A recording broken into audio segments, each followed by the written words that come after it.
পারিবারিক জীবনের কথা আল্লাহ রাব্বুল আলামিন পারিবারিক জীবন কেমন ভাবে পরিচালিত হবে আল্লাহ রাব্বুল আলামিন কোরআনে কারীমের ভিতরে চমৎকার করে জানা দিয়েছেন ওয়া আশিরুহুন্না বিল মা'রুফ তোমরা তোমাদের স্ত্রীদের সঙ্গে ন্যায়সঙ্গত আচরণ করো। আমার পরিবারের ভিতরে একটা পরিবারের ভিতরে স্ত্রী আছে, আর সেই স্ত্রীর সঙ্গে যদি ভালো ব্যবহার করি, তার সঙ্গে যদি ভালো আচরণ করি, তার সঙ্গে সুন্দর একটা সংসার যদি আমরা গড়ে থাকি, তাহলে সেই সংসার থেকে একটা সন্তান যদি উৎপাদন হয়, তাহলে নেককার সন্তান উৎপাদন হবে। আর যদি স্ত্রীর সঙ্গে যদি সাপে নেউলে সম্পর্ক হয়ে যায়, কঠিন পরিস্থিতির সম্মুখীন হয়ে যাবে সংসার, আমার সন্তান সন্ততি হয়ে যাবে শয়তানে পরিণত হয়ে যাবে, খারাপ সন্তান জন্ম নেবে। এই জন্য স্ত্রীর সঙ্গে যিনি ভালো আচরণ করার নির্দেশ দিলেন, বলেন তো তিনি কে? আল্লাহ রাব্বুল আলামিন। আল্লাহ রাব্বুল আলামিন বললেন ওয়া আশিরুহুন্না বিল মা'রুফ তোমরা স্ত্রীদের সঙ্গে ন্যায়সঙ্গত আচরণ করো। এরপরে আল্লাহ রাব্বুল আলামিন বলেন ওয়ালাহুন্না মিসলুল্লাযী আলাইহিন্না বিল মা'রুফ স্ত্রীদের উপর পুরুষের যেমন অধিকার রয়েছে, তদ্রূপ একটা সংসার গঠন করার জন্য পুরুষের যেমন অধিকার রয়েছে, নারীরও তেমন অধিকার কোনো অংশে কম নয়।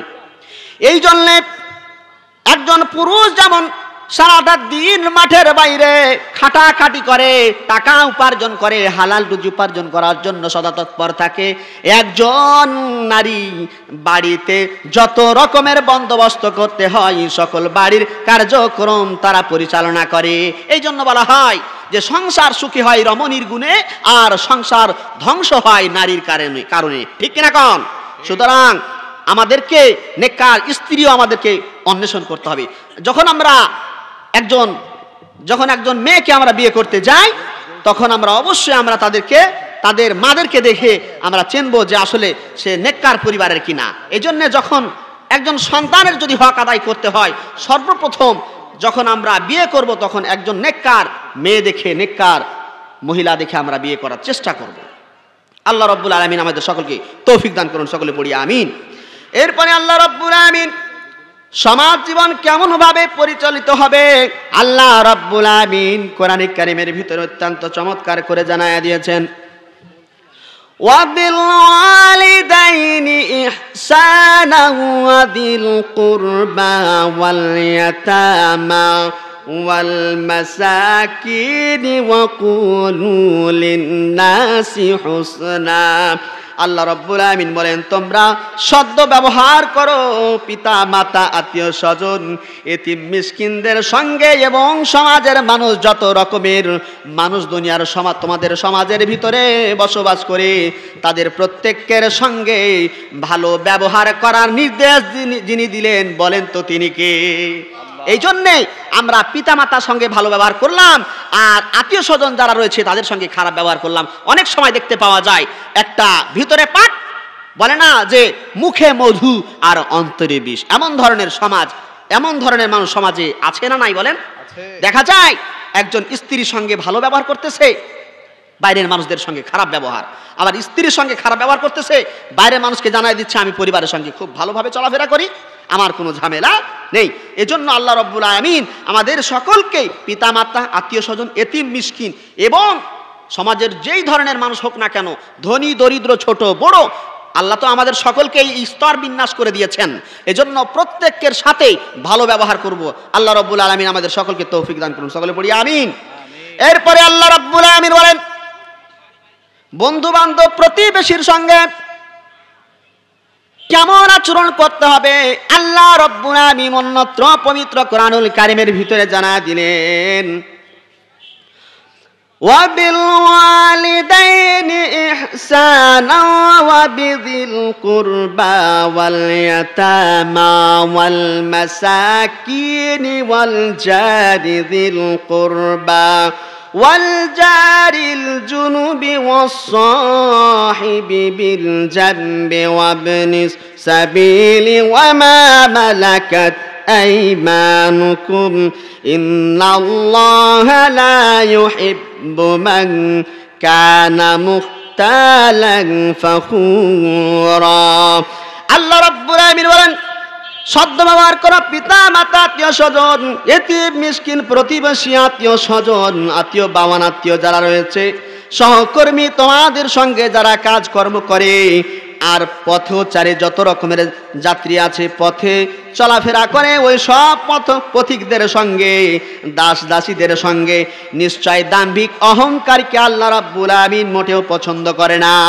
তাহলে আল্লাহ রাব্বুল আলামিন যে বলতেছেন সহকর্মী আমাদের সঙ্গে যারা কাজ করে আর যারা পথে চলে কিংবা দাস দাসী ইতিম মিসকিন পিতা মাতা আত্মীয় স্বজন সকলের সঙ্গে ভালো ব্যবহার করার নির্দেশকে দিলেন আল্লাহ রাব্বুল আলামিন দিলেন। এজন্য আল্লাহ রাব্বুল আলামিন বলছেন তারপরে যে ইন্নাল্লাহা লা ইউহিব্বু মান কানা মুখতালান ফাখুরা, আর নিশ্চয় আল্লাহ রাব্বুল আলামিন যে ফাখুরা যারা অহংকার করে দাম্ভিকতা করে তাদেরকে আল্লাহ রাব্বুল আলামিন মোটেও পছন্দ করে না। প্রাইড গোথ বিফোর ডিস্ট্রাকশন, অহংকার পতনের মূল। অহংকার যে করবে আল্লাহ রাব্বুল আলামিন একটা নিমিষে ঝড় দিবেন, যেই ঝড়ের ভিতরে সবকে ধূলিসাৎ করে দিতে পারেন। ঠিক কিনা কন? এই জন্যে আমরা সব সময় সজাগ থাকব, অহংকার করব না, দাম্ভিকতা করব না, সকল ধরনের সকল পেশার মানুষের সঙ্গে ভালো আচরণ যেন আমরা করতে পারি সেই তৌফিক আমাদের সকলকে দান করুন। সকলে পড়ি আমিন। আল্লাহ রাব্বুল আলামিন অর্থনৈতিক জীবনের কথা বললেন। এই ইসলামী অর্থনীতি ব্যবস্থাকে যদি সচল রাখতে চাও তাহলে জাকাতের আদায়, জাকাত প্রদান করা আর জাকাত গ্রহণ করা আল্লাহ রাব্বুল আলামিন ফরজ করে দিয়েছেন। কোনো ব্যক্তির যদি নিসাব পরিমাণ সম্পত্তির মালিকানা যদি হয়ে যায়, সেই ব্যক্তির ওপরে যদি জাকাত আদায় করা ফরজ হয়ে যায় তাহলে অবশ্যই তাকে জাকাত প্রদান করতে হবে। ওয়া আকিমুস সালাতা ওয়া আতুজ যাকাত, আল্লাহ রাব্বুল আলামিন যেখানে সালাত আদায়ের কথা বলেছেন অনেক জায়গায় আবার জাকাত প্রদানের কথাও আল্লাহ রাব্বুল আলামিন বলেছেন।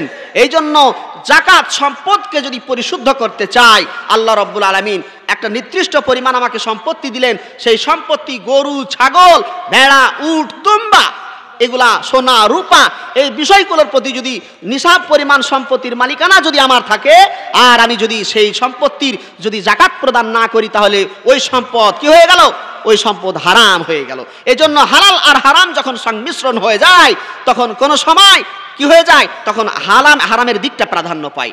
আর রাসূল সাল্লাল্লাহু আলাইহি সাল্লাম বলেছেন লা ইয়াদখুলুল জান্নাতা জাসাদুন গুযিয়া বিল হারাম, যে ব্যক্তি মানে যার দেহে গঠন হয়েছে তৈরি হয়েছে হারাম খেয়ে খেয়ে, ওই দেহ কোনোদিন জান্নাতে যাবে না, রাসূল সাল্লাল্লাহু আলাইহি ওয়াসাল্লাম নির্দেশ দিয়েছেন। আসুন এরপরে আল্লাহ রাব্বুল আলামিন বলেন ইয়া আইয়ুহাল্লাযীনা আমানু ইযা তাদায়ানতুম বিদাইনিন ইলা আজালিম মুসাম্মান ফাকতুবু। আল্লাহ রাব্বুল আলামিন বলেন হে ঈমানদারগণ, যারা তোমরা ঈমান এনেছো তোমরা শুনে নাও, যদি তোমরা নির্দিষ্ট মেয়াদে অর্থ লেনদেন করো তাহলে তোমরা নির্দিষ্ট মেয়াদে অর্থ লেনদেন করার পূর্বে তোমরা খাতার ভিতরে ফাকতুবুহু তোমরা লিখে রাখো। আমাদের সমাজে যখন আমরা দোকানে বাকি খাই কিংবা বাকি যখন আমরা কোনো প্রোডাক্ট কিংবা পণ্য নিই তখন আমরা খাতায় লিখি কিনা বলেন? লিখি। এই জন্যে লেখার সময় সাক্ষী যদি রাখি তাহলে ইমানদার ব্যক্তি যারা আল্লাহ ভীরু আল্লাহকে বিশ্বাস করে ওই সব ব্যক্তিদেরকে দেখে দেখে সাক্ষী বানায় তারপর আমরা খাতাতে লিখে রাখবো। এই জন্যে সাক্ষীর প্রয়োজন আছে না নাই? অবশ্যই আমাদেরকে সাক্ষী গ্রহণ করতে হবে, সাক্ষী লিখতে হবে, লিখবে সাক্ষ্য দিবে, অবশ্যই এদের কি সব রয়েছে। এই জন্যে ইসলামী অর্থনীতি ব্যবস্থাকে যদি সচল করতে হয় জাকাতের বন্দোবস্ত করেছেন। সুদ নয়, ওই যারা সুদ খায় আর জাকাত দেয় তো তারা বলে এই সুদ তো ব্যবসার মতনই, বিজনেস। সুদ তো একটা এক ধরনের বিজনেস। অথচ রাসূল সাল্লাল্লাহু আলাইহি সাল্লাম বলেছেন, রাসূল সাল্লাল্লাহু আলাইহি সাল্লাম এই কথাটি বলেছেন যে প্রত্যেকটা ঋণ কুল্লু করদুন, প্রত্যেকটা ঋণ যেটা লাভ টেনে আনে সেটাই হলো সুদ, যেটা লাভ টেনে আনে সেটাই হলো সুদ। আল্লাহ রাব্বুল আলামিন আমাদের সকল ধরনের সুদ থেকে সকল ধরনের এই যে বাংলাদেশে আপনারা দেখতে পাচ্ছেন অহরহ যেখানে সেখানে গ্রামগঞ্জে এনজিওর ছড়াছড়ি আছে না নাই? প্রত্যেকটা ঘরে ঘরে সুদের বন্দোবস্ত করে দিয়েছেন। এই জন্য আমাদেরকে সকলকে সজাগ থাকতে হবে। আল্লাহ রাব্বুল আলামিন আমাদের সকলকে এই সুদমূলক ব্যবস্থা থেকে, সুদ থেকে, এনজিও থেকে আমাদের সকলকে হেফাজত করুন। সকলে পড়ি আমিন। এরপরে আল্লাহ রাব্বুল আলামিন বলেন, সামরিক জীবন একটা দেশকে যখন তুমি রক্ষা করবা, আল্লাহ রাব্বুল আলামিন এই দেশকে রক্ষা করার জন্য নির্দেশ দিলেন, একটা দেশ তৈরি করবা, সরকার থাকে আর ভূখণ্ড থাকে, জনগণ থাকে, সরকার থাকে, নির্দিষ্ট ভূখণ্ড, সরকার, সার্বভৌমত্ব থাকে। সব একটা সরকারের, একটা রাষ্ট্রের বৈশিষ্ট্য হলো চারটি। এই একটি সরকারের অস্তিত্ব যদি তোমরা টিকিয়ে রাখতে চাও, তোমরা শুনে নাও, আল্লাহ রাব্বুল আলামিন বলেন, তোমরা যদি একটা দেশকে রক্ষা করো, সামরিক জীবন কেমন ভাবে পরিচালিত, নিয়ন্ত্রিত হবে, আল্লাহ রাব্বুল আলামিন ঘোষণা করে দিলেন, وَأَعِدُّوا لَهُم مَّا اسْتَطَعْتُم مِّن قُوَّةٍ وَمِن رِّبَاطِ الْخَيْلِ تُرْهِبُونَ بِهِ عَدُوَّ اللَّهِ وَعَدُوَّكُمْ। আল্লাহ রাব্বুল আলামিন বলেন, তোমরা তোমাদের এবং আল্লাহর শত্রুদেরকে, আর যাদেরকে তোমরা চিনো না, তোমরা তোমাদের এবং আল্লাহর শত্রুদেরকে, অথবা যাদেরকে তোমরা চিনো না, সেই সব শত্রুদেরকে ভয় দেখার জন্য তোমরা তীর এবং ঘোড়ার শক্তি যথাসম্ভব সঞ্চয় করে রাখো। আল্লাহ রাব্বুল আলামিন বলছেন, যদি তোমরা দেশকে রক্ষা করতে চাও, তাহলে তোমাদেরকে সামরিক শাসন অবশ্যই তোমাদেরকে একটা নিয়ন্ত্রণের ভিতরে রাখতে হবে। এই জন্যে নৌবাহিনী, সেনাবাহিনী, বিমান বাহিনী, বিজিবি, পুলিশ, আনসার বাহিনী, বিভিন্ন ধরনের বাহিনী নিয়োগ দেওয়া লাগে কিনা বলেন? লাগে। এই জন্য আল্লাহ রাব্বুল আলামিন বলছেন যে তোমরা খাও দাও ফুর্তি করো, ই ড্রিঙ্ক অ্যান্ড বি মেরি, খাও দাও ফুর্তি করো, জীবনটা মস্ত বড়, এটা করলে হবে না। যে কোনো সময় তোমার শত্রু, আল্লাহর শত্রু, যাদেরকে তোমরা চিনো না, তোমাদের দেশকে একেবারে নিয়ে নেওয়ার জন্য, আয়ত্ত করে নেওয়ার জন্য এমন ধরনের শকুন পৃথিবীতে আছে না বলেন? কারণ তারা পারমাণবিক অস্ত্রধর, তারা একটা রাষ্ট্র। এই জন্য দেখেন যে যুক্তরাজ্য, যুক্তরাষ্ট্র, ফ্রান্স, রাশিয়া, চীন, এই যে পাঁচটা ক্ষমতাধর রাষ্ট্র, ভেটো পাওয়ার যে ক্ষমতা রয়েছে, এরা জাতিসংঘ তৈরি করেছে 1945 সালে 24শে অক্টোবর। এই পৃথিবীকে শাসন করার জন্য জাতিসংঘ তৈরি করেছে। তাদেরকে যখন বলা হবে তোমাদের কাজ কি, তখন তারা বলবে যে এই জাতিসংঘের ভিতরে 195টা রাষ্ট্র রয়েছে, তার ভিতরে 193টি রাষ্ট্র হলো স্বাধীন রাষ্ট্র। এই স্বাধীন রাষ্ট্রকে আমরা একতাভুক্ত করেছি, তার কারণটা হলো এই জাতিসংঘ আমরা শান্তি প্রতিষ্ঠা করতে চাই। আচ্ছা বলেন তো দেখি, দুনিয়ার বুকে কেউ যদি কোরআন ছাড়া, আল্লাহ তাআলার হাদিস, রাসূল সাল্লাল্লাহু আলাইহি সাল্লামের হাদিস ছাড়া, সুন্নাহ ছাড়া যদি এই সমাজে শান্তি প্রতিষ্ঠা করতে চায়, তাহলে সম্ভব? বলেন সম্ভব? সম্ভব হতে পারে না। আল্লাহ রাব্বুল আলামিন পবিত্র কুরআনুল কারীমের ভিতরে বলেছেন, وَمَن يَبْتَغِي غَيْرَ الْإِسْلَامِ دِينًا فَلَن يُقْبَلَ مِنْهُ। যে ব্যক্তি কোরআন ছাড়া, ইসলাম ছাড়া, এই দিন ইসলাম ছাড়া যদি অন্য কোন তন্ত্র মন্ত্র, যদি মতবাদ যদি কি করতে চায়, গ্রহণ করতে চাই, আল্লাহ রাব্বুল আলামিন কোন সময় কখনো তা গ্রহণ করবে না। ঠিক কিনা বলেন? এই জন্যে আল্লাহ রাব্বুল আলামিন একটাই দিন দিয়েছেন, সেই দিনের নাম কি? ইসলাম। Islam is the complete code of life. ইসলাম পূর্ণাঙ্গ জীবন বিধান, এটা আংশিক নয়। সব কিছুর সমস্যার সমাধান এই ইসলামে আছে না নাই? এই জন্য সব কিছুর সমস্যার সমাধান যেহেতু এই ইসলাম দিয়েছে, এই জন্য ইসলাম ছাড়া অন্য কোনো তন্ত্র মন্ত্র যদি আমরা আঁকড়ে ধরি, আমরা পথভ্রষ্ট হয়ে যাব।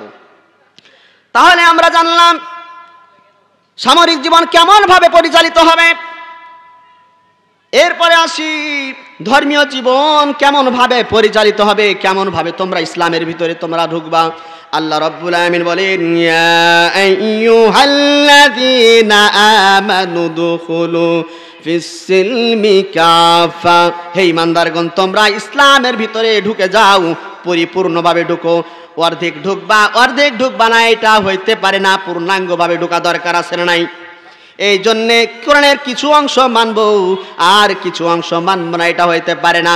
আফা তুমিনুনা বিবাদিল কিতাব ওয়া তাকফুরুনা বিবাদিন। তাহলে কি তোমরা কোরআনের কিছু অংশ মানবা আর কোরআনের কিছু অংশ মানবা না? এটা হইতে পারে না। কোরআনের প্রত্যেকটা বিধান পালন করতে হবে আমাদেরকে। যে আল্লাহ রাব্বুল আলামিন যে নির্দেশ দিয়েছেন সেগুলো পালন করতে হবে, আর যেগুলো নিষেধ করেছেন সেগুলো থেকে বিরত থাকতে হবে। এরপরে আসুন তাহলে আমরা জানলাম যে ইসলামের ভিতরে প্রত্যেকটা বিধান আমাদেরকে পালন করতে হবে। শয়তান একটা হুকুম অস্বীকার করেছে, বলেন কয়টা? একটা। কি? আল্লাহ বলছেন তুই ওই হযরত আদম আলাইহিস সালামকে তাজিমের সিজদা কর, সম্মানের সিজদা কর, আমি তাকে সম্মান দিয়েছি, সুতরাং তুই সিজদা কর। এরপরে কি করলো, সে মাটির তৈরি, আমি কোনো সময়, আর আমি হলো আগুনের স্ফুলিঙ্গে থেকে তৈরি হয়েছি, সুতরাং আমি কখনো তাকে কি করবো না, সেজদা করবো না। সে কি করলো, সে অস্তাকবার, সে অহংকার করলো, আর এই অহংকার করার কারণে সে জালেমদের অন্তর্ভুক্ত হয়ে গেল, জাহান্নাম তার জন্য সাব্যস্ত হয়ে গেল, নাউযুবিল্লাহ।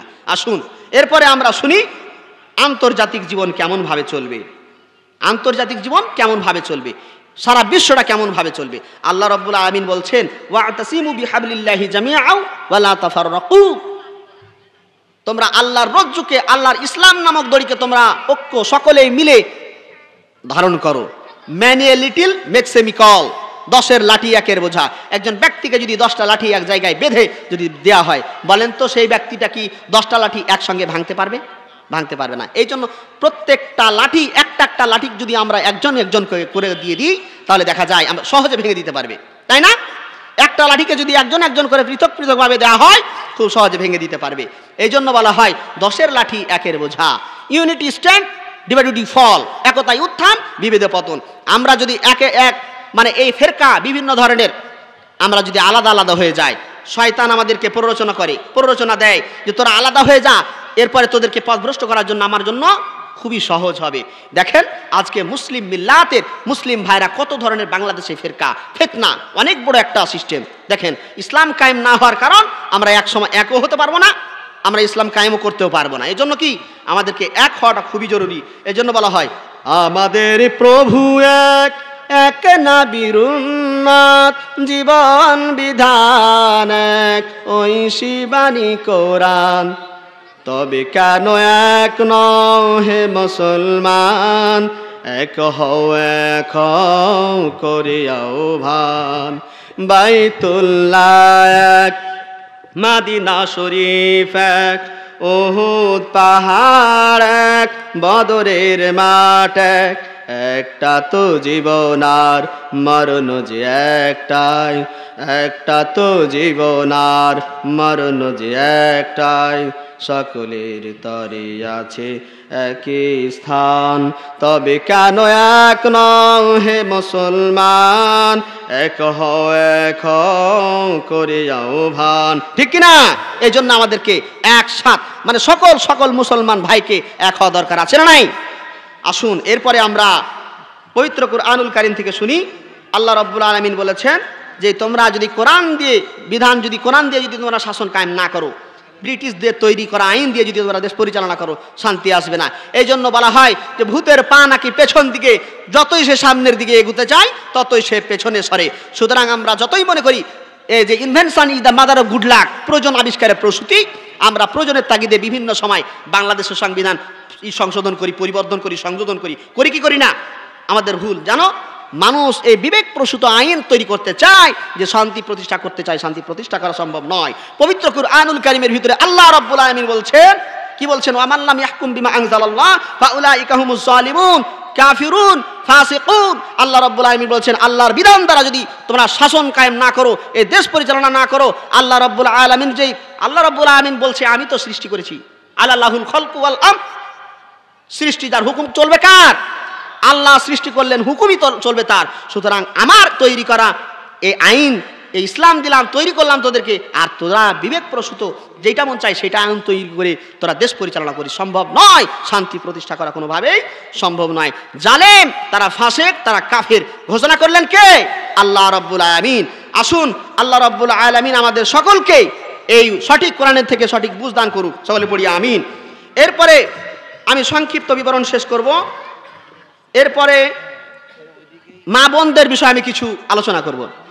আল্লাহ রাব্বুল আলামিন পবিত্র কুরআনুল কারীমের ভিতরে মা বোনদের সম্পর্কে অত্যন্ত চমৎকার করে জানায় দিলেন, ওয়াকারনা ফি বুয়ুতিকুন্না ওয়ালা তাবাররাজনা তাবাররুজাল জাহিলিয়াতিল উলা। আল্লাহ রাব্বুল আলামিন বলেন ওয়াকারনা ফি বুয়ুতিকুন্না, আর মহিলাদেরকে উদ্দেশ্য করে বললেন তোমরা ঘরের ভিতরে অবস্থান করো। ওয়াকারনা, তোমরা অবস্থান করো। ফি বুয়ুতিকুন্না, তোমরা ঘরের ভিতরে অবস্থান করো।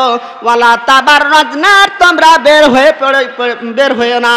তাবারুজাল জাহিলিয়াতিল উলা, আইয়ামে জাহেলিয়াত যুগে, বর্বরতার যুগে, রাসূল সাল্লাল্লাহু আলাইহি সাল্লামের পূর্বে যুগে যারা সেজে গুজে পর্দাকে উপেক্ষা করে বের হয়ে গেছে, ওই সব মহিলাদের বৈশিষ্ট্য তোমরা ধারণ করে তোমরা সমাজে ঘোরাফেরা করো না। এখন সমাজে আছে না নাই? তাহলে আইয়ামে জাহেলিয়াত যুগকে উপেক্ষা করে দিয়েছে, এভাবে মানুষ চলাফেরা করতেছে।